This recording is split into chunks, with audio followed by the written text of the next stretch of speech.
வாழ்க்கை என்பது சூதாடி பெறுவதல்ல, போராடி பெறுவது. இதுவரை நான் இருந்தது தவம், இனிமேல்தான் எனக்கான யுகம் என்று தன்னை பற்றி அசத்தல் அறிமுகம் கொடுக்கும் ஜோ மல்லூரி ஒரு கவிஞர், எழுத்தாளர், பேச்சாளர், உதவி இயக்குனர் என்று பல முகங்கள் இருந்தாலும் இவர் ஒரு நடிகர் என்பதுதான் இப்போது இவரின் அடையாளம். கும்கி திரைப்படத்தில் கிராமத் தலைவர் மாத்தையனாக, நடிகை லட்சுமி மேனனின் தந்தையாக நடித்தவர். காக்கா முட்டையில் பழரசமாக முத்திரை பதித்தவர். நல்லதோர் தமிழ் செய்வேன் என்று தேனியிலே இருந்து புறப்பட்டு வந்த தமிழ் தேனி இவர். வார்த்தை சித்தர் வலம்புரி ஜான் எழுத்தாலும் சொற்பெருக்காலும் கவரப்பட்டு இலக்கிய வாசிப்புக்குள் நுழைந்தவர். Joseph Joe மல்லூரியாக மாறிவிட்டவர். திரைப்படக் கல்லூரியில் நடிப்பு பயிற்சி பெற்ற நடிகர். பொம்மலாட்டம் படத்தில் பாரதி ராஜாவின் உதவி இயக்குநராக பணியாற்றியவர். இளையராஜா, பிரபு சாலமன் ஆகியோருடன் நெருக்கமாக பழக்கம் கொண்டவர். இளையராஜாவை பற்றி ஒரு டாக்குமெண்டரி தயாரிப்பில் இப்போது முயற்சி கொண்டிருப்பவர். ரம்மி, ஜில்லா, அஞ்சான், புலி, ஜன்னல் ஓரம், மொசக்குட்டி போன்று 23 படங்களுக்கும் மேலாக நடித்து தமிழ், தெலுங்கு, இந்தி என்று பல மொழிகளிலும் தன்னுடைய நடிப்பாற்றலை காட்டிக் கொண்டிருக்கிற நடிகர் திரு ஜோ மல்லூரி அவர்கள் கும்கி படத்தில் நடித்ததற்காக ரஷ்யாவின் மாஸ்கோவில் அதற்கான ஒரு விருதினை பெற்றவர். வெற்றி பெறும் வரை மனதை யுத்த நிலையில் வை, வெற்றி பெறும் வரை மனதை யுத்த நிலையில் வை, வெற்றி பெற்ற பிறகு மனதை புத்த நிலையில் வை என்று கவிதை வரிகளுக்கு சொந்தக்காரரான ஜோ மல்லூரி அவர்கள் வாழ்க்கை வரமா தவமா, காலமெல்லாம் உன்னோடு, மழை நாளில், என்னடி மௌனம், அன்புள்ள கிறுக்கி, அடிக்கல், கிழக்கு தூரமல்ல, வழிப்போக்கன் ஆகிய கவிதை நூல்களை எழுதியிருக்கிறவர்கள். இதுவரையில் 14 நூல்களை எழுதியிருக்கிறார்கள். 12 கவிதை நூல்களை எழுதி கொண்டிருக்கிறார்கள். இவர் பேசுவதை கண்களை மூடிக்கொண்டு கேட்டால் வலம்புரி ஜான் நம் கண்முன்னே நிற்பார், காதுகளில் ஒலிப்பார். அத்தகைய வேகச்சொல் பந்து வீச்சாளர் திரு ஜோ மல்லூரி அவர்கள் வீழ்ந்தாலும் வீறு கொண்டு எழு என்னும் எழுச்சியுரையை நம்மை தமிழ் ஆட்டத்தில் வீழ்த்த இருக்கிறார். காது மட்டைகளோடு காத்திருப்போம் என்று சொல்லி வீறு கொண்டு எழுந்து வருக என்று ஜோ மல்லூரி அவர்களை அன்போடு அழைக்கிறோம். திங்களோடு பிறந்தவளும் தென்றலோடு நடந்தவளும் தென்பொதிகை விட்டெழுந்து சந்தனத்தின் புதுமனத்தில் தோய்ந்தவளும் எந்தையும் தாயும் மகிழ்ந்து குலாவி சிந்தை இனித்திடச் சிறந்தவளும் எந்தன் நாவசைக்கும் நற்றமிழ் நங்காய் வாழி முத்தம் தந்து முகம் தழுவும் முத்தமிழ் மங்காய் வாழி.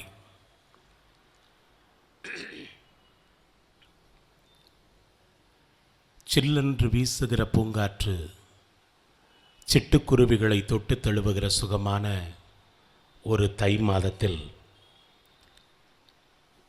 தைமகளை வரவேற்று வாணியம்பாடி களைத்து போகாமல் தமிழ் மகளையும் வரவேற்க 28 ஆண்டு காலம் தமிழ் சமூகத்தில் மெல்ல தமிழினி வாழும் என்கிற உத்தரவாதத்தை கொடுப்பதற்காக தொடர்ந்து தொய்வில்லாமல் அறுபடா தரியாக அடைமழையாக 28 ஆண்டு காலம் அவர்கள் பணியாற்றி வந்திருக்கிற இந்த கூடாரத்தில் ஒரு பாமரனையும் 28 ஆண்டு காலம் தொடர்ந்து தொய்வில்லாமல் தமிழ் பணியை ஆற்றிக்கொண்டு தமிழ்நாட்டின் மாபெரும் தலைவர்களையெல்லாம் இந்த மண்ணுக்கு அழைத்து மாத்தமிழில் உரையாட வைத்து அந்த வரிசையில் ஒரு பாமர பாவலனாகிய என்னையும் அழைத்து அந்த இடத்தில் மகிமையோடு நிற்கிற போது உண்மையிலேயே உள்ளம் குலுங்குகிறது, உயிரிலே ஈரம் பொங்குகிறது, இதயம் தேன்கூடுகளிலே தொங்குகிறது. 1000 மழை மேகங்கள் ஒன்று கூடி மழையாக இந்த மண்ணுக்கு வருகிற பொழுது ஈரத்தால் இந்த நிலம் எப்படி புலகாங்கிதமடையுமோ அப்படித்தான் வாணியம்பாடி முத்தமிழ் மன்றத்தில் தமிழாடுவதற்கு அழைக்கப்பட்ட போது மனதிற்குள்ளே இப்பொழுது மழை விழுவது மாதிரி இருக்கிறது. தூறல் விழுகின்ற துடிப்பு கேட்கிறது.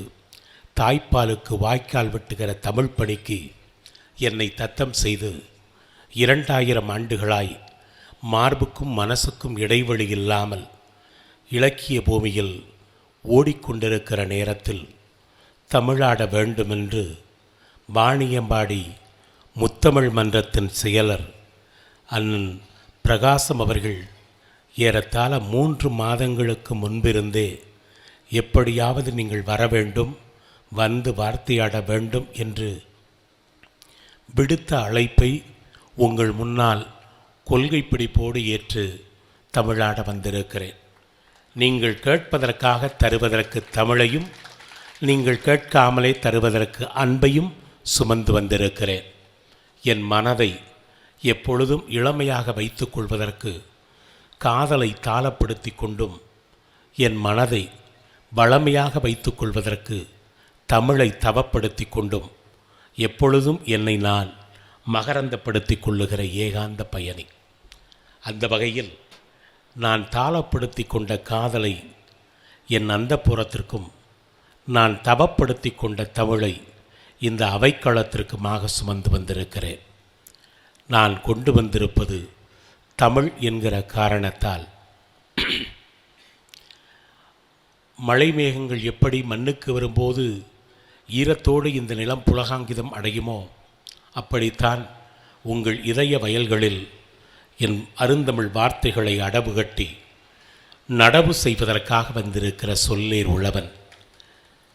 வேர்விட்ட புது கவிதைக்கும் விழுதுவிட்ட மரபு கவிதைக்கும் இடையிலே நின்று கொண்டு சுற்றுகிற பூமியை கூட சற்று நின்று வைக்க வேண்டும் என்கிற நிவேதன பேச்சுக்கு என்னை நிரல்படுத்தி கொண்டு இன்றைக்கு தமிழாட வந்தாலும் மானுடத்தின் கபாலங்களுக்குள்ளே கப்பி இருக்கிற கனத்த இருளை அகற்றுவதற்கு கால மொழிகளால் வெளிச்சம் தருகிற வேள்வியைத்தான் பேச்சு என்றும் எழுத்து என்றும் அர்த்தம் கொண்டிருக்கிற காரணத்தால்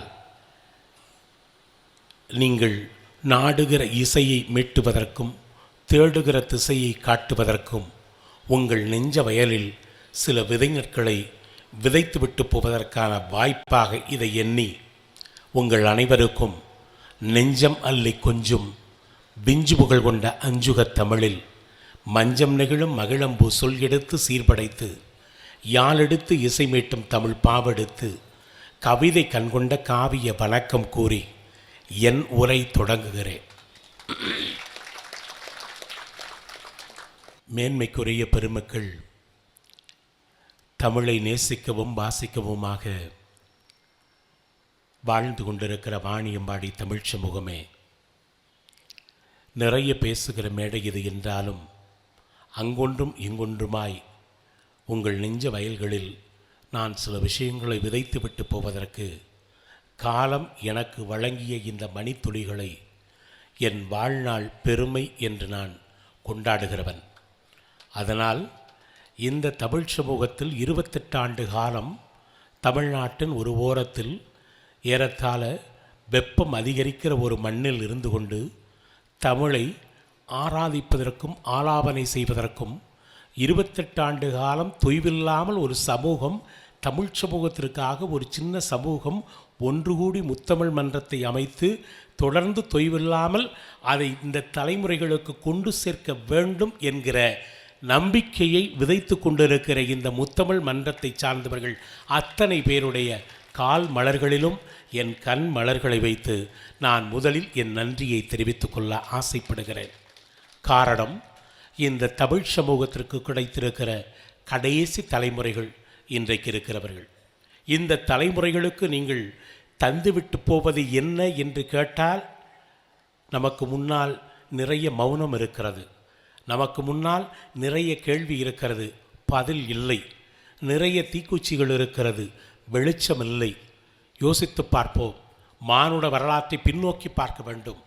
மானுடத்தின் தொட்டில் பூமி என்று அழைக்கப்படுகிற லெமூரிய பள்ளத்தாக்கு தான் உலகத்தினுடைய மானுடத்தின் தொட்டில் பூமி என்று அழைக்கப்படுகிற லெமூரியாவினுடைய நிலப்பரப்பு தான் தமிழனுடைய நாகரிகம் தொடங்கிய இடம்.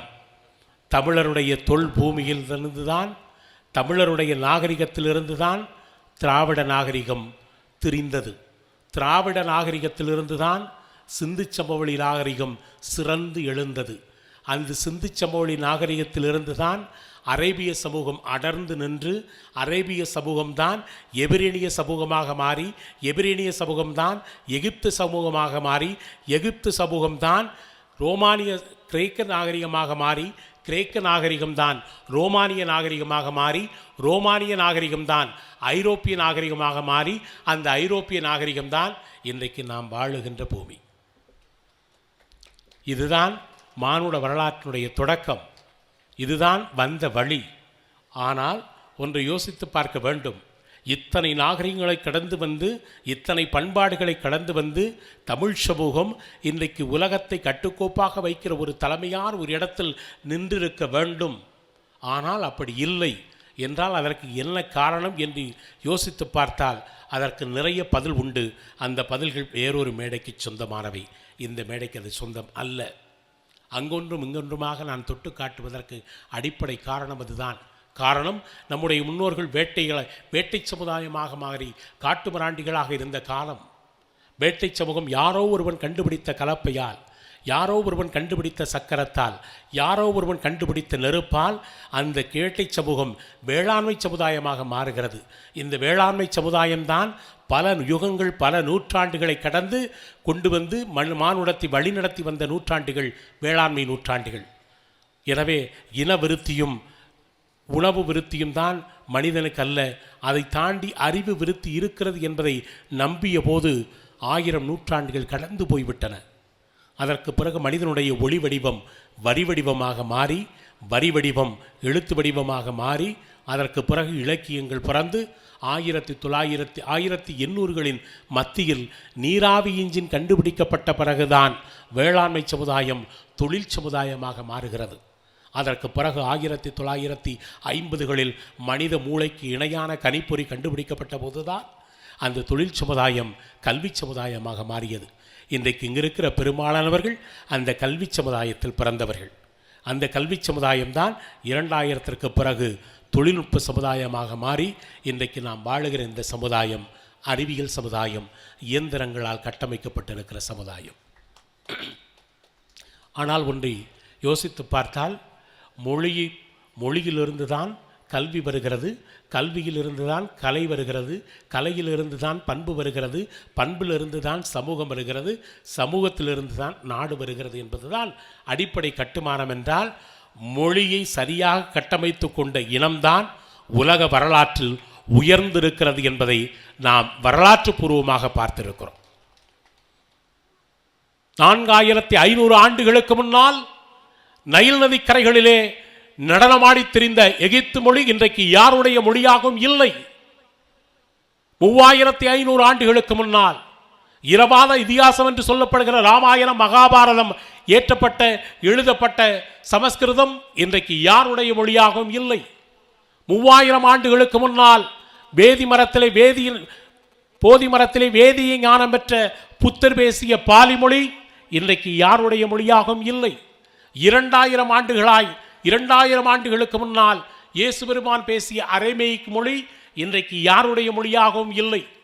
ஆனால் இத்தனை ஆண்டு காலம் லெமூரிய பள்ளத்தாக்கிலே பிறந்து, குமரியிலே குருத்தாகி, மதுரையிலே மடந்தையாகி, பொதிகையிலே குழந்தையாகி, மதுரையிலே மடந்தையாகி, காவிரி கரையிலே காலார நடந்து, கங்கை கரைவரை தோளோடு நிமிர்ந்து, விந்திய மலைவரை வாளால் நடந்து, களிமண் தட்டுகளில், கல்வெட்டுக்களில், மூங்கில் பட்டைகளில், தாமிர பட்டயங்களில், காகித படிவங்களில், கணிப்பொறி வடிவங்களில் என்று எல்லா நிலைகளிலும் ஏறி நின்று, எல்லா வடிவங்களையும் மீறி நின்று, நக்கீரன் நப்பூதன் நன்னாதன் நப்பசலை ஒக்கூர் மாசாத்தி ஒன்சாத்தன் தற்கோ இளங்கோ ஆண்பார் தேகும் மரபு முதல் முக்கடியும் தேன்பாலும் தெய்வத் தமிழுக்கு அளித்திட்ட கம்பன் இவர்கள் ஊனோடும் உயிரோடும் ஊட்டி வளர்த்து சேர சோழ பாண்டியரனும் மடியிலே தவழ்ந்து முச்சங்கு தொட்டிலே கிடந்து பாவலர் நெஞ்சத்திலே வளர்ந்து பன்னிசை போர் மஞ்சத்திலே திகின்று காலத்தால் மூத்து கருத்தால் முதிர்ந்து காணமாய் திரிந்து வானமாய் சுரந்து வனமாய் விளைந்து உயர்ந்த தமிழை 2000 ஆண்டுகளாய் அன்னையரும் தந்தையரும் போராடி போராடி வேரோடி வேரோடி வீழாத விரித்து வரும் வரலாற்றின் பக்கம் தோறும் பதிந்து வாழ்ந்து சலிக்காத வரலாற்று மொழியாக திரிந்து அலைகளையும் மலைகளையும் தாண்டி அடர்களையும் இடர்களையும் கடந்து பல கலைகளையும் நிலைகளையும் தாங்கி இன்றைக்கு அகல் விளக்கை கையில் எடுத்துக்கொண்டு 2000 ஆண்டுகளாய் அன்னையரும் தந்தையரும் அணையாமல் கொண்டு வந்து தொடர் ஓட்ட பயணத்திலே கொண்டு வந்து 21ஆம் நூற்றாண்டிலே கொண்டு வந்து சேர்த்திருக்கிற சீதனம் தமிழ். அந்த தமிழுடைய தொடர் ஓட்டத்தினுடைய வடத்தை கையில் எடுத்து கொண்டு போகிற தமிழ் சமூகத்தில் முன்னிலையில் நிற்பது இன்றைக்கு வாணியம்பாடி முத்தமிழ் சங்கம். இல்லையென்றால் 28 ஆண்டுகள் இந்த தேரை நகர்த்தி இருக்க முடியுமா? 28 ஆண்டுகளை அதுவும் தமிழை நம்பிக்கொண்டு நகர்த்த முடியுமா? தமிழ் சமூகத்தை நம்பிக்கொண்டு நகர்த்த முடியுமா என்றால் அதனுடைய வேர்களிலே நீங்கள் சிந்தியிருக்கிற இரத்தம் இந்த தமிழுக்கு நீங்கள் கொடுத்திருக்கிற முத்தம். இல்லையென்றால் இப்படி ஒரு நிலை இருந்திருக்காது. இந்த சூழ்நிலையை உருவாக்குவதற்கு மெல்லத் தமிழினி சாகும் என்கிற நிலையை மாற்றி மெல்லத் தமிழினி வாழும் என்கிற உத்தரவாதத்தை வாணியம்பாடி முத்தமிழ் மன்றம் 28 ஆண்டுகளாக இந்த சமூகத்திற்கு ஒரு சத்தியம் செய்து கொடுத்து சமூக அக்கறைக்கு சத்தியம் செய்து கொடுத்த காரணத்தாலே தான் இன்றைக்கு நீங்கள் வாழ்ந்து கொண்டிருக்கிறீர்கள், தமிழை வளர்த்து கொண்டிருக்கிறீர்கள். அந்த மேடையிலே என்னை போன்ற பாமரனையும் பேசுவதற்கு அழைத்தீர்களே, அது ஒன்றிலே என் வாழ்நாள் பெருமை கொண்டிருக்கிறது என்று நான் மீண்டும் மீண்டும் சொல்வதற்கு அடிப்படை காரணம் உங்களை போன்று நான் அதிகம் படித்தவன் இல்லை. எனக்கான சிபாரிசு என்னுடைய ஆசிரியர்கள் இல்லை, எனக்கான சிபாரிசு பெரிய மனிதர்கள் இல்லை. எனக்கான சிபாரிசு என்பது என் அன்னை தமிழ் மாத்திரம்தான் என்னை இந்த உயரத்திற்கு அழைத்து வந்திருக்கிறது என்பதை நான் மனப்பூர்வமாக உளப்பூர்வமாக எந்த மேடையிலும் சத்தியம் செய்து ஒத்துக்கொள்ளுகிறவன். காரணம், நான் 10ஆம் வகுப்போடு படிப்பை நிறுத்தி கொண்டவர். என் ஆசிரியர், என் தந்தை ஒரு ஆசிரியர். ஆசிரியர் விட்டு பிள்ளை எப்பொழுதும் மக்குதானே. அந்த ஆசிரியர் விட்டு பிள்ளையாக இருக்கிற போது எனக்கு கணக்கு வராது என்று என் தந்தையிடத்தில் போராடினேன். கணக்கு வராதப்பா, அது கட்டாய திருமணம் போல் இருக்கிறது, பிடிக்காத பெண்ணை காதலிக்க சொன்னால் நான் என்ன செய்வதென்று கேட்டேன். அவர் சொன்னார், உனக்கு என்ன வரும் என்று கேட்டார். நான் சொன்னேன், கணக்கு என்பது மூளையினுடைய தீர்வை, கவிதை என்பது ஆன்மாவினுடைய வியர்வை. நினைத்தால் வருவதல்ல கவிதை, இதயம் கனத்தால் வருவது கவிதை. எப்போதும் வருவதல்ல கவிதை, எப்பொழுதோ வருவதுதான் கவிதை. எனக்கு கவிதை வரும் என்று சொன்னேன். அன்றைக்கு அவருக்கு சுதந்திரம் கொடுத்தார். உனக்கு என்ன வருமோ அதை செய் என்றார். அதற்கு பிறகுதான் வகுப்பறையிலிருந்து நான் வானத்தை பார்த்தேன், வெளியே வந்துவிட்டேன். வாழ்க்கையறை எனக்கு சொல்லிக் கொடுத்த அனுபவங்கள் தான் தமிழோடு கைப்பிடித்து நடப்பதற்கான வாய்ப்பையும் அந்த வறுமையில் எனக்கு வெற்றி வாய்ப்பை தருவதற்கு தமிழ்தான் எனக்கு பெருமையாக இருந்தது. அன்றைக்கு நான் கைப்பிடித்து தொடர்ந்த அந்த தமிழை உச்சரித்து முகழ்ந்து படித்தபோதுதான் தங்க தாயகத்தில் பிறந்த வங்கத்து ஞானி தாகூர் சொன்னார், ஒரு மனிதன் தன் தாய்மொழியில் எவன் சிறந்து விளங்குகிறானோ அவன்தான் உலக வரலாற்றில் எல்லா துறைகளிலும் பல்துறை வித்தகராக வருவான் என்பது உளவியல் பார்வை என்பதை தாகூர் தான் பதிவு செய்தார்.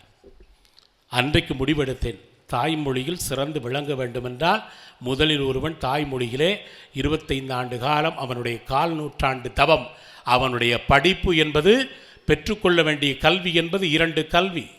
ஒவ்வொரு மனிதனும் பெற்றுக்கொள்ள வேண்டிய கல்வி என்பது 2 கல்வி. வெளிப்படையாக பெற்றுக்கொள்கிற கல்வி என்பது 1, அது அறிவும் ஆற்றலும், அது ஆசிரியர்கள் தருவது. மறைமுகமாக பெற்றுக்கொள்கிற கல்வி என்பது 2, அது அன்பும் பண்பும், அது பெற்றோர்கள் தருவது.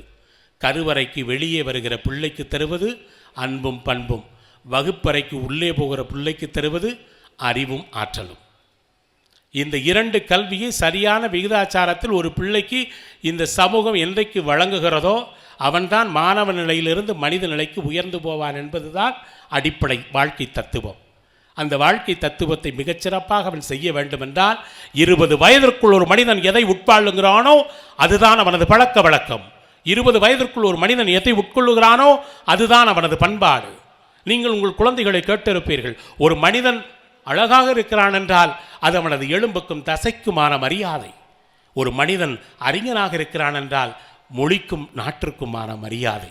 அந்த அறிஞர்களை உருவாக்குகிற மிகப்பெரிய பொறுப்பும் கடமையும் இந்த சமூகத்திற்கு உண்டு. கடைசி தலைமுறையாக அவர்கள் கிடைத்திருக்கிறார்கள். இந்த தலைமுறைகளுக்கு தாய்மொழியை நீங்கள் தாரை பார்க்காமல் போய்விட்டால், இந்த தலைமுறைகளுக்கு உங்களுடைய தாய்மொழியை மிகச்சரியான விதத்தில் புகட்டாமல் போய்விட்டால் நம் இனம் சிதைந்துவிடும் என்பதுதான் உண்மை. இதைத்தான் பாரதி சொன்னார். மின்னலை விழுங்கி மின்சாரத்தை கொப்பளித்தவன், கந்தகத்தை விழுங்கி கனலை கக்கியவன், எட்டயபுரத்திலே தாய்ப்பாலை குடித்துவிட்டு 8 திசைகளுக்கும் தமிழ் பாலை குடிக்க தந்த பாரதி சொன்னான். ஒரு சொல் கேளீர் என்று அழைத்து தமிழ் சமூகத்தை பார்த்து சொன்னான், சேமமுற வேண்டுமெனில், தமிழ் சமூகம் சேமமுற வேண்டுமெனில் தெருவெல்லாம் தமிழ் முழக்கம் என்று அவன்தான் சொன்னான். தெருவெல்லாம் தமிழ் முழக்கம் என்பது என்ன?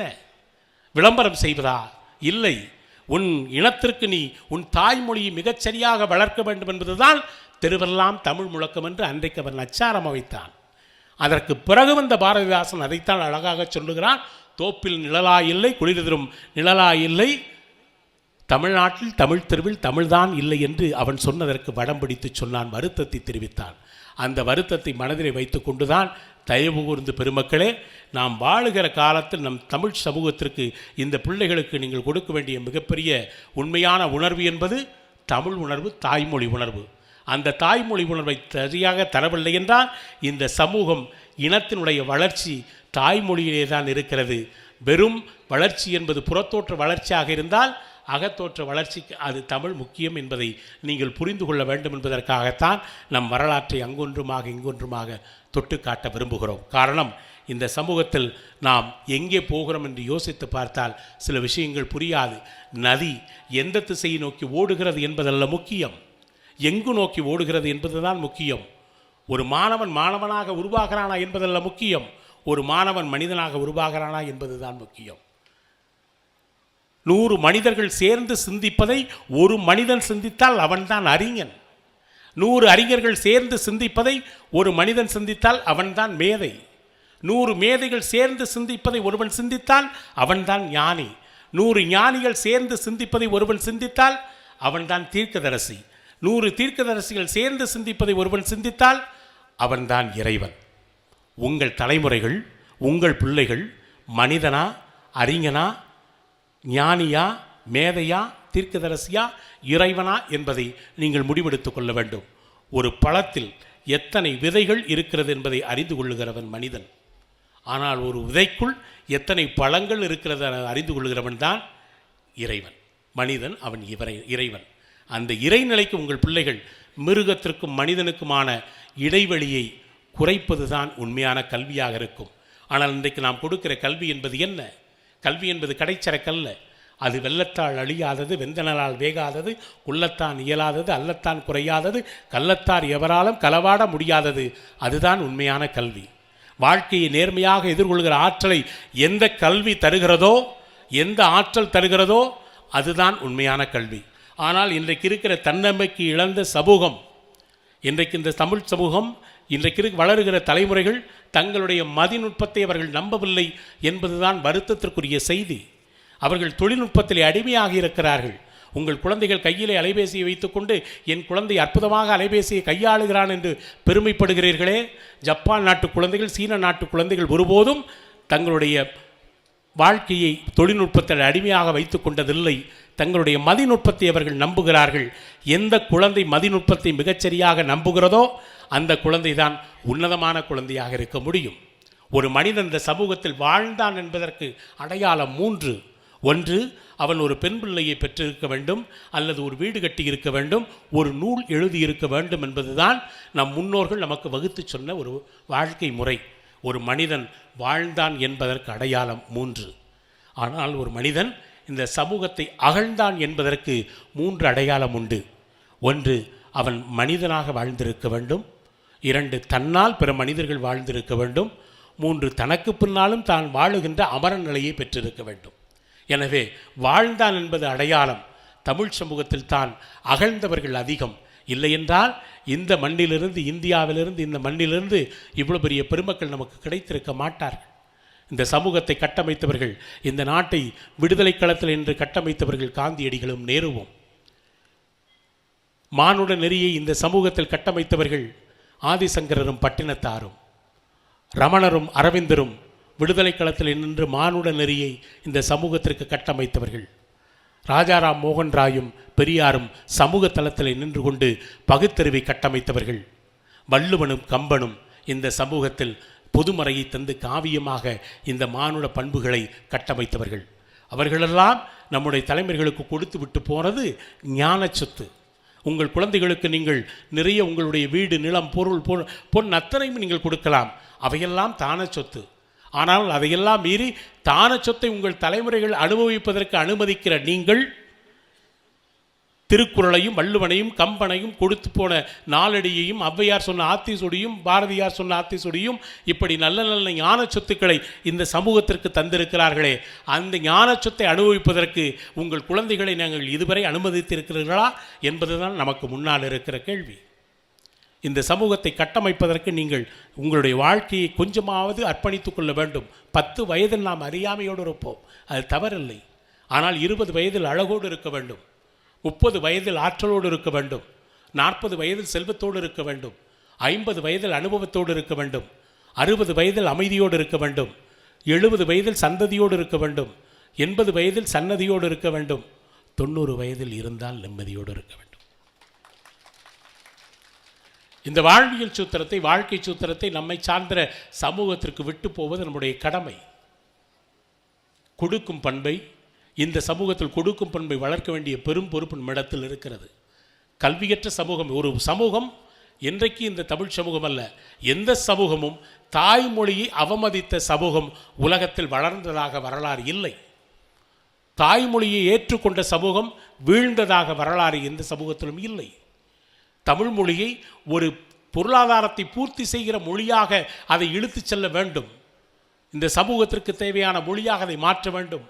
உலகத்தை கண்காணிக்கிற மொழியாக அதை கொண்டு வர வேண்டும்.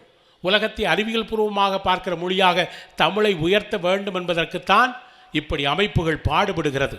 மறைமுகமாக அல்ல, வெளிப்படையாகவே தமிழை இந்த சமூகத்திற்கு ஊட்ட வேண்டும் என்கிற காரணத்தாலே தான் ஞாயிற்றுக்கிழமை ஓய்வெடுத்துக் கொள்ள வேண்டிய நேரத்தை கூட இல்லை, தமிழுக்காக கொஞ்சம் சில மணி துளிகளை செலவழிப்போம் என்று இங்கு வந்து அமர்ந்திருக்கிறீர்களே, இது ஒன்று போதும், உங்கள் வாழ்நாள் பெருமைப்படும். அதை நீங்கள் புரிந்து கொண்டாலே இந்த சமூகத்தை நாம் அடுத்த கட்ட நகர்வுக்கு எடுத்துச் செல்லலாம். காரணம், சீனர்களைப் போல பொருளாதாரத்திலும், ஜப்பானிய குழந்தைகளைப் போல அருளாதாரத்திலும், அவருடைய அறிவு கூர்மையிலும் நம்முடைய தமிழ் சமூக குழந்தைகளும் பெரிய இடத்திற்கு வர வேண்டும் என்பதுதான் எல்லோருடைய ஆசை. ஒன்று தெரியுமா, மனிதனுடைய வாழ்க்கையிலேயே, மனிதனிடத்தில் இருப்பதிலேயே அவனுக்கு 2 தான் உன்னதமானது. ஒன்று அன்பு, இன்னொன்று அறிவு. அந்த அறிவு என்பது உயரம், அன்பு என்பது மனதினுடைய அகலம், அறிவு என்பது மனதினுடைய உயரம். அறிவு உதயத்திற்கு திசை காட்டும், அன்பு இதயத்திற்கு இசை மீட்டும். அறிவு பொருளாதாரத்தை பூர்த்தி செய்யும், அன்பு அருளாதாரத்தை பூர்த்தி செய்யும். அறிவு மன வளங்களின் குறியீடு, அன்பு மன நலன்களின் குறியீடு. என்னுடைய தீர்க்கம் இதுதான். அன்பை விட சக்தி இல்லை, அறிவை விட கத்தி இல்லை. இந்த உலகத்தில் 2 பேர் தான், பிடித்தவர்கள், இன்னொன்று பிடிக்காதவர்கள். உங்களுடைய வாழ்க்கையில் பெரும்பாலான நேரத்தை பிடித்தவர்களுக்காக செலவிடுங்கள், அது உங்கள் மனதை ஈரப்படுத்தும். பிடிக்காதவர்களை பற்றி ஒரு சில நிமிடங்கள் செலவழியுங்கள், அது உங்கள் மனதை வீரப்படுத்தும். என்னுடைய தீர்க்கம் இதுதான். நடப்பதற்கு நண்பர்கள் வேண்டும், ஓடுவதற்கு எதிரிகள் வேண்டும். வயிற்றுக்குள் சென்று விடுகிற அரிசிக்கும் வாயோடு நின்று விடுகிற அரிசிக்கும் அர்த்தங்கள் வேறு வேறு. அது மாதிரித்தான் போராட்டங்களை தாங்கி வென்று விடுகிற மனிதனுக்கும் போராடாமல் தேங்கி நின்று விடுகிற மனிதனுக்கும் வாழ்க்கை என்பது வேறு வேறு. எனவே வாழ்க்கை என்பது சூதாடி பெறுவதல்ல, போராடி பெறுவது. இப்படித்தான் வாழ்க்கையை நாம் உணர்ந்து கொள்ள வேண்டும். வாழ்க்கை ஏற்கனவே நம்முடைய வாழ்க்கை புத்தகத்தில் 2 பக்கங்கள் எழுதப்பட்டு விட்டன. ஒன்று பிறப்பு, இன்னொன்று இறப்பு. இடைப்பட்ட நேரத்தை, இடைப்பட்ட பக்கங்களை நிபந்தனையற்ற அன்பாலும் கர்வமற்ற அறிவாலும் நீங்கள் நிரப்புவதுதான் இந்த வாழ்க்கையினுடைய உச்சம். காரணம், இன்றைக்கு இந்த சமூகத்தில் நிறைய விஷயங்கள் நாம் ஒவ்வொன்றாக இழந்து கொண்டிருக்கிறோம்.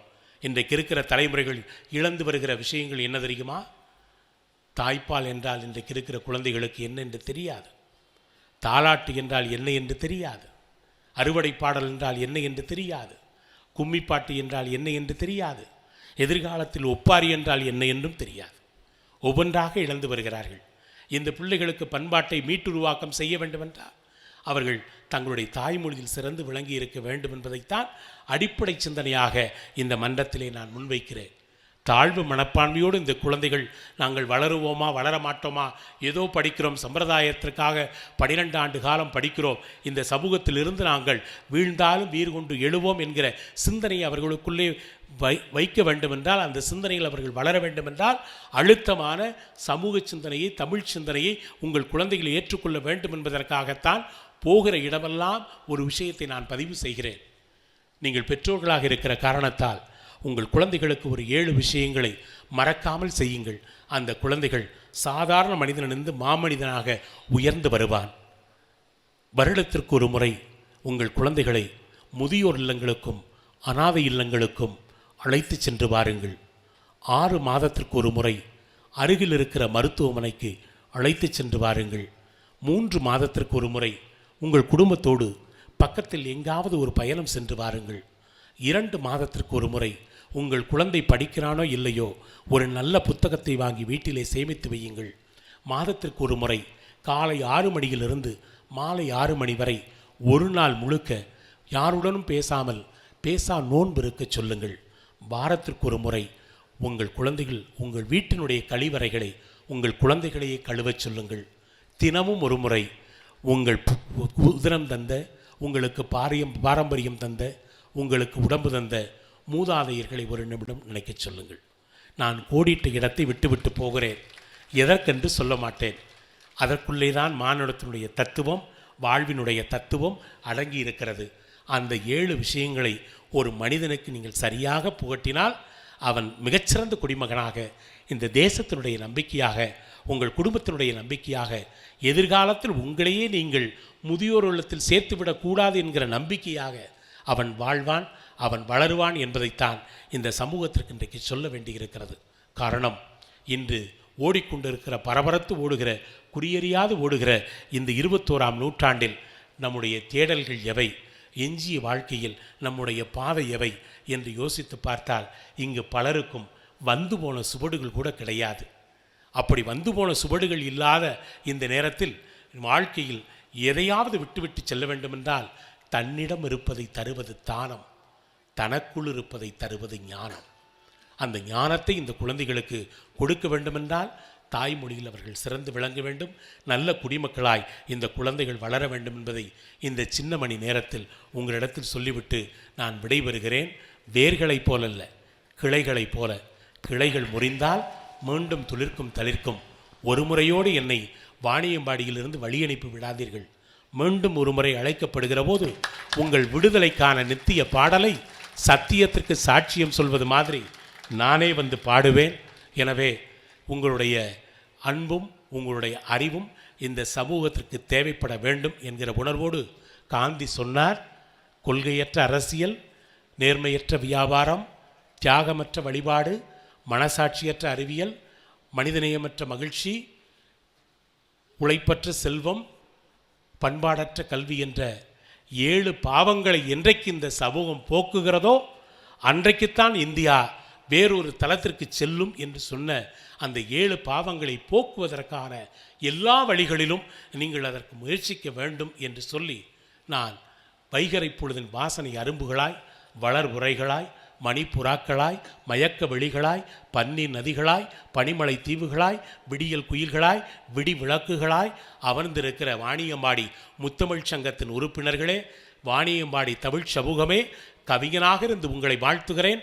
உங்கள் காடுகளில் இனி மழை விழுகட்டும், உங்கள் கணக்குகளில் இனி பிழை விழுகட்டும் என்று சொல்லி பிச்சிப்பூ சொற்களால் உச்சி முகர்ந்து மெச்சி மகிழ்ந்து ஒரே ஒரு விஷயத்தை இந்த மண்ணில் மீண்டும் நான் பதிவு செய்கிறேன். இது வணிகம் நிறைந்த இந்த மண்ணில் ஒரு முக்கியமான செய்தியை நான் பதிவு செய்வதில் உணர்வுபூர்வமாகவே நான் உற்சாகம் அடைகிறேன். 64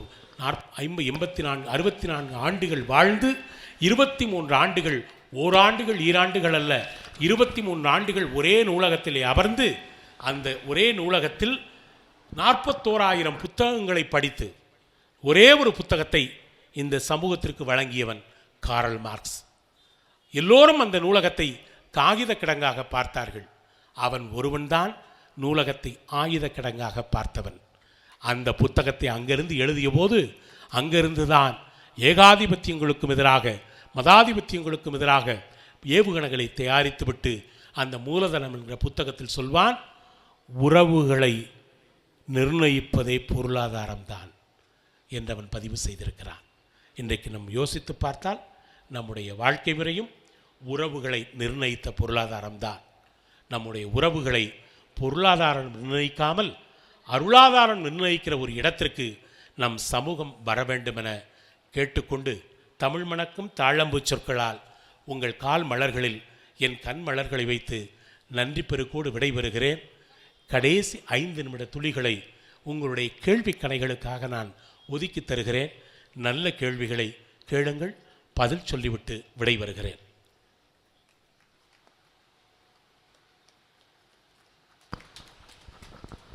சுவைஞர் பெருமக்களே, ஜோ மல்லூரி அவர்கள்.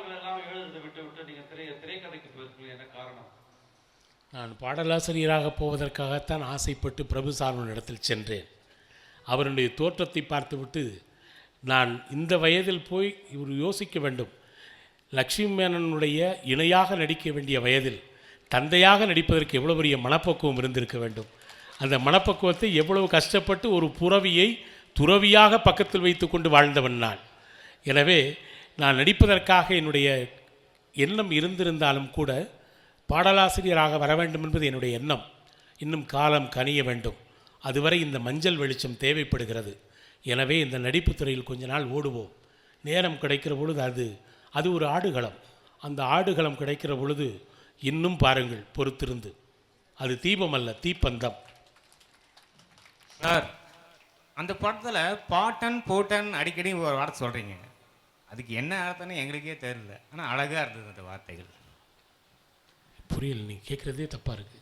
என்னுடைய தாத்தா என் பாட்டன் போட்டன்கிறது எங்களுடைய மூதாதையர்களை வழிபடுகிற ஒரு இனம், மூதாதையர்களை வழிபடுகிற ஒரு மிகப்பெரிய மரபு என்பது ஜப்பானில் இருக்கிறது. காரணம், அங்கு ஒரு குழந்தையை அழைத்து உங்கள் தாத்தா பாட்டி உங்கள் பாட்டன் பூட்டன் யார் என்று கேட்டால் கடைசி 7 தலைமுறைகளை சொல்லக்கூடிய ஆற்றல் அந்த குழந்தைகளுக்கு இருக்கிறது.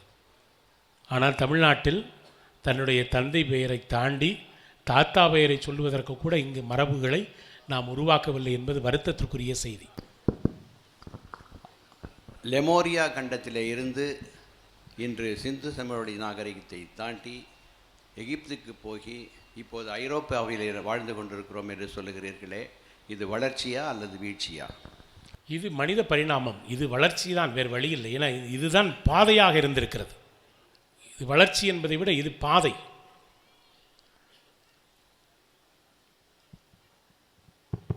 ஐயா வணக்கங்க ஐயா. உங்களுடைய முதல்வனாக இரு அல்லது முதல்வனோடு இரு என்கின்ற வாசகம் ரொம்ப பிடிச்சிருக்கோம். இந்த நம்மளுடைய கும்கி படத்தினுடைய அந்த தளங்கள் வந்து ஒரு 2-3 இடம் சொன்னீங்கன்னா நல்லா இருக்கும். எல்லா இடமே லொகேஷன் சூப்பராக இருக்கும். நீங்கள் வந்து அங்கே இருந்த இடங்கள் ஒரு 2-3 ஊர் பேர் சொன்னீங்கன்னா நல்லா இருக்கும். நாங்கள் முழு படமும் எடுத்த இடம் தேனிக்கு அருகில் இருக்கிற மூணாறினுடைய பாதையில் இருக்கிற குரங்கணி என்கிற ஒரு பள்ளத்தாக்கு பகுதி. அதுதான் அந்த கதையினுடைய களமே. வேற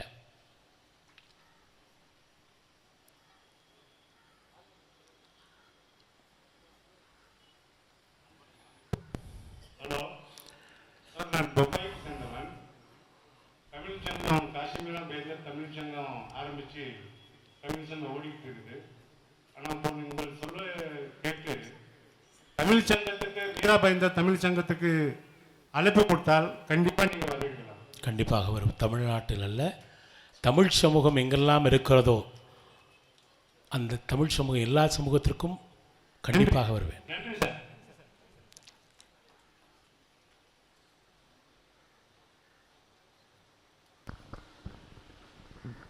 டாக்டர் மகுடமுடி அவர்கள் இப்போது கேள்வி எழுப்புகிறார்கள்.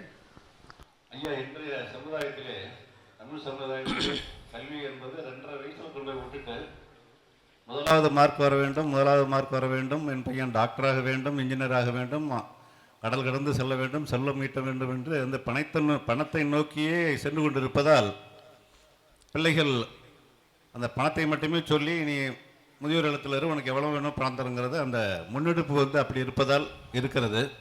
அதற்கான தீர்வாக உங்களுடைய உழைப்பு சென்று கொண்டிருக்கிறது. ஒரு தீர்வாக நீங்கள் என்ன சொல்ல நினைக்கிறீர்கள் பெற்றோர்களுக்கு? இதில் நாம் பெற்றோர்களைத்தான் நாம் குறை கூற வேண்டும், அவர்களுடைய போக்கை மாற்ற வேண்டும். அதற்கான தீர்வாக நீங்கள் என்ன சொல்ல நினைக்கிறீர்கள்? உங்கள் குழந்தைகளுக்கு நான் அதுதான் என்னுடைய உரையில் சொன்னேன். உங்கள் குழந்தைகளுக்கு இப்பொழுது சரியாக உருவமில்லாத சொத்து என்பது குணநலன்கள், உருவமுள்ள சொத்து என்பது உங்களுடைய பொன் பொருள் எல்லாம். அந்த குணநலன்களை நீங்கள் சரியாக இந்த சமூகத்தில் உங்கள் குழந்தைகளுக்கு நீங்கள் தரவில்லை என்றால் எதிர்காலத்தில் உங்களை நீங்களே முதியோர் இல்லத்தில் சேர்த்து கொள்வதற்கு இப்பொழுதே நீங்கள் தயாராகி கொண்டிருக்கிறீர்கள் என்பது தான் அதனுடைய விளக்கம். ஒரு செய்தியை நான் இங்கு பதிவு செய்ய விரும்புகிறேன். ஒரு முதியோர் இல்லத்தில் ஒரு தகப்பன் இறந்து விடுகிறார். அவரது உடல் கிடத்தப்பட்டிருக்கிறது. 5 மகன்கள். அந்த 5 மகன்களும் வெவ்வேறு இடங்களில் பணியாற்றுகிறார்கள். எதற்கு இந்த தகப்பன் இங்கே வந்தார் என்று கேள்விப்பட்ட போது அந்த குழந்தைகளுக்கு சொத்து சேர்த்து வைக்கவில்லை, எல்லாவற்றையும் கரைத்து விட்டார். அந்த குழந்தைகளை நல்ல நிலைக்கு படிக்க வைத்து எல்லா சொத்துக்களையும் கரைத்து விட்டார் என்கிற கோபத்தில் கொண்டு போய் அந்த முதியோர் இல்லத்தில் சேர்த்து விட்டார்கள். அவர் இறந்து விடுகிறார். அவருடைய உடலை இறுதியாக புதைப்பதற்கு முன்னால் அவருடைய உடலை பரிசோதித்த போது அவர் சட்டை பையிலே ஒரு துண்டு காகிதம் இருந்தது. அந்த காகிதத்தில் என்ன எழுந்திருந்தது தெரியுமா?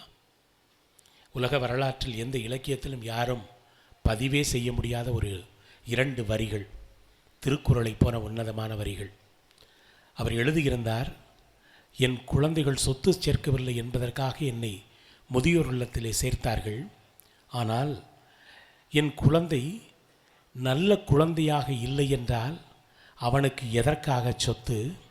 என் குழந்தை நல்ல குழந்தையாக இருந்தால் அவனுக்கு எதற்கு சொத்து என்று எழுதி வைத்திருந்தார். நன்றாக கவனிக்க வேண்டும். என் குழந்தை கெட்ட குழந்தையாக இருந்தால் அவனுக்கு எதற்காக சொத்து? என் குழந்தை நல்ல குழந்தையாக இருந்தால் அவனுக்கு எதற்கு சொத்து என்று எழுதி கேட்டிருந்தார். இந்த வார்த்தையை படித்துவிட்டு மிகப்பெரிய அதிர்வுக்கு உள்ளான ஒரு விஷயம். நீங்கள் அழகாக சொல்லுகிறீர்கள், இன்றைக்கு இருக்கிற பிள்ளைகளை எல்லாம் நாம் வேறொரு தளத்திற்கு அனுப்புவதற்காக தயாரிக்கிறோம். பொருளாதாரத்தை நோக்கி போக வேண்டும், பிள்ளைகள் உயர்ந்து சிறக்க வேண்டும், நல்ல இடத்தில் கட்டி கொடுக்க வேண்டும், நல்ல இடத்திலே அவர்கள் உயர வேண்டும் என்று தான் எல்லா பெற்றோர்களும் போராடுகிறோம், எல்லா கல்விக்கூடமும் போராடுகிறது. ஆனால் அதைத்தான் இந்த வார்த்தையை நான் திரும்ப திரும்ப சொன்னேன். நதி எந்த திசையை நோக்கி ஓடுகிறது என்பதல்ல முக்கியம், எங்கு நோக்கி ஓடுகிறது என்பதுதான் முக்கியம். ஒரு மனிதன் மாணவனாக உருவாகிறானா என்பதல்ல முக்கியம், அவன் நல்ல மனிதனாக உருவாகிறானா என்பதுதான் முக்கியம். அந்த நல்ல மனிதனாக உருவாக வேண்டுமென்றால் அவனுக்கு நீங்கள் தர வேண்டியது தான சொத்தல்ல, ஞான சொத்து. அதை சரியாக செய்யுங்கள். உங்கள் வாழ்க்கையில் நீங்களும் உங்கள் குழந்தைகளும் வெற்றி அடைந்து விடுவார்கள். இன்னொன்றையும் நான் பதிவு செய்கிறேன். ஒரு குழந்தை உறங்குகிற பொழுது தன் தாயினுடைய முகத்தை பார்த்து உண்மையிலேயே ஒரு நிமிடம் உற்று பார்த்தால் அந்த தாய் உறங்குகிற பொழுது ஒரு கற்பனையில் உறங்குவாள். என் குழந்தை நல்ல கல்விக்கூடத்தில் படிக்கிறான், நல்ல இடத்தில் உயர்வார், எங்கள் குடும்பத்தினுடைய நம்பிக்கை என்னுடைய பிள்ளையில் இருக்கிறது என்கிற உணர்வோடு தூங்கி கொண்டிருப்பாள். ஒரு தந்தை உறங்கி கொண்டிருப்பதை பார்க்கிற பொழுது அவருடைய பாதங்களை அவன் உற்று பார்த்தால் அந்த பாதங்கள் தான் இன்றைக்கு வரை அவன் வாழ்வதற்கும் வளர்வதற்கும் ஓடி ஓடி உழைக்கின்ற கால்கள் என்பதை அவர் உணர்வான். அந்த தாயின் முகத்தையும் தந்தையின் பாதத்தையும் எந்த குழந்தை சரியாக பார்க்கிறதோ அந்த குழந்தை வெற்றி பெற்ற குழந்தையாக உலகத்தில் நல்ல மனிதனாக வருவான். இதை பதிவு செய்யுங்கள் உங்கள் குழந்தைகளுக்கு. கடைசி கேள்வி. ஒரே நிமிஷம். ஐயா, முத்தமிழ் அறிஞர் தலைவர் கலைஞர் தமிழ் தொன்று பற்றி உங்கள் வாயால் ஒரு 2 நிமிஷம் பேசணும். அவரை பற்றி நிறைய பேச இருக்கிறேன். நான் வியப்பூட்டுகிற வகையில் ஒரே ஒரு விஷயத்தை நான் பதிவு செய்ய விரும்புகிறேன். சங்கத்தமிழ் என்று அவர் ஒரு புத்தகம் எழுதியிருக்கிறார். சங்கத்தமிழ் அவர் 10ஆம் வகுப்பு மட்டும்தான் படித்தவர். அதை முதலில் புரிந்து கொள்ள வேண்டும். 10ஆம் வகுப்பு படித்த ஒரு மனிதன் சங்கத்தமிழில் ஒரு மனிதனுடைய வீரத்தையும் வாழ்க்கையினுடைய வீரத்தையும் வாழ்க்கையை பற்றியும் 2 வரிகளிலும் கதை சொல்லியிருப்பார், ஒரு வரியிலும் கதை சொல்லியிருப்பார். ஒரு வரியில் ஒரு கதை. இருவர் சங்க காலத்தில் காதலித்து மனம் முடித்து முதலிரவில் இருக்கிறார்கள். அவர்கள் எப்படி இருக்கிறார்கள் என்கிற ஒரு கேள்விக்கு ஒரே வரியில் கதை. அவள் பழமானால் அவன் கிளியானான் என்று முடித்திருப்பார். அவன் பழமானால் அவன் கிளியானான் என்று முடித்திருப்பார். அவனை பற்றி என்ன சொல்கிறீர்கள் என்று கேட்டதற்கு சொல்லுவார், மானம் அவன் கேட்ட தாலாட்டு, மரணம் அவன் நாடிய விளையாட்டு என்று சொல்வார். சங்கத்தமிழை பதிவு செய்வதற்கு எளிமையான தமிழாக பதிவு செய்ததில் முதல் பெருமை கலைஞருக்கு உண்டு. அடுத்து 2 பேருமே ஒரே கேள்வி தான் கேட்குறீங்க. என்னை மாட்டிவிட நினைக்கிச்சு கேட்டீங்களா? இல்லை